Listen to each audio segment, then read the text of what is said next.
हर हर महादेव। जैसे कि आप जानते हैं, सावन के महीने के शुक्ल पक्ष की तृतीय तिथि को रखने जाने वाला व्रत हरियाली तीजा का व्रत सनातन हिंदू धर्म के अत्यंत लोकप्रिय और पौराणिक व्रत है। सावन में पड़ने वाले इस व्रत को हम श्रावणी तीज के नाम से भी पुकारा जाता है। हिंदू धर्म में पतिदेव धर्म की प्रवृत्ता और परंपरा को निभाने के लिए हरियाली तीजा का व्रत रखा जाता है। शास्त्रों के अनुसार हरियाली तीज के दिन देवी देवता महादेव की आदि शक्ति पार्वती की कठोर तपस्या और को प्रसन्न करने पर वैवाहिक जीवन में प्रवेश किया था और अपनी संगिनी के रूप में माना गया था। ब्रज मंडल में हरियाली तीज का पर्व राधा कृष्ण और राधा रानी के प्रेम का प्रतीक का उत्सव माना जाता है।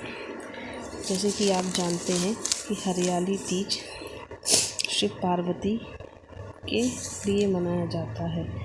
इस दिन हरा रंग पहनना और हरी चीज़ का दान करना मुख्य माना जाता है। कहा जाता है पार्वती जी को हरा रंग बहुत ही प्रिय है। इस दिन पार्वती जी को हरे रंग की चीज़ें दान करना बहुत ही महत्वपूर्ण माना जाता है। कहा जाता है कि जो स्त्री यह व्रत रखती है उसे अखंड सुहागन रखने का व्रत प्राप्त होता है।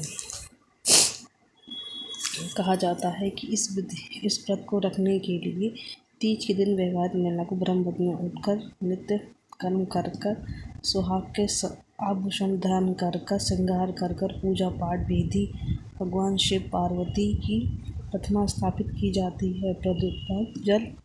गंगा जल से पवित्र होकर देवी देवताओं को पुष्कर माला आदि अर्पित की जाती है। इस दिन दीप धूपक रोली चंदन आदि बेलपत्र शमीपत्र सदा मुदार का पुष्प अर्पित कर निर्जला व्रत रखकर सौभाग्य प्राप्त करने की कामना की जाती है। इस दिन पार्वती जी को श्रृंगार का सामान चढ़ाना चाहिए, विधि पूर्वक पूजन करना चाहिए। माता को हरी चुनरी हरे चूड़ी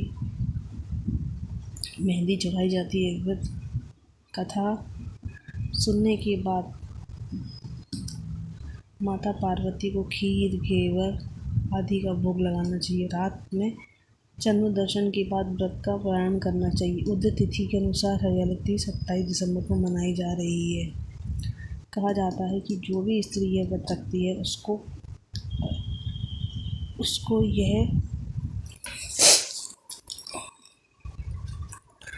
उसको कई लाभ प्राप्त होते हैं। शिव पुराण के अनुसार यदि आदिकाल में माता पार्वती ने अपने पिता दक्ष के यज्ञ और अपमान से आहत होकर हवन कुंड में कूदकर प्राण दिए थे, तब सती जी ने आत्मदाह से दुखी होकर महादेव अपने मृतक देह को कंधे पर लाद कर विचित्र घूम रहे थे। इस क्रम में शक्ति बन गए थे और उधर सती जन्म पर देकर माँ पुनः रूप पाने की तपस्या कर रही थी। अंत पर्वतराज हिमालय की पुत्री पार्वती के रूप में तपस्या कर श्रावण मास की तृतीय तिथि को महादेव को पति के रूप में चुना। इस तरह महादेव पार्वती पुनर्विवाह का त्यौहार माना जाता है। शास्त्रों में ये व्रत रखने से सुहागन स्त्रियों को अखंड सुहाग प्राप्त होता है। यह 27 अगस्त को पड़ रहा है। ऐसा माना जाता है कि हरियाली तीज के दिन महादेव ने माता पार्वती के जीवन संगिनी के रूप में मनाया था। इस दिन शिव पार्वती के पुनर्मिलन का प्रतीक के रूप में मनाया जाता है।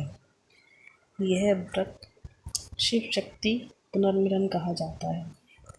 27 तारीख को हरियाली तीज पड़ रही है, जो बहुत ही महत्वपूर्ण है। इस व्रत को रखने से आपको अखंड सौभाग्य प्राप्त होता है और इस व्रत में आपको 16 श्रृंगार करने चाहिए और पार्वती जी को 16 श्रृंगार की चीज़ें दान करनी चाहिए, जो बहुत महत्वपूर्ण है। इस वीडियो में मैंने कथा भी सुनाई है, कई बातों का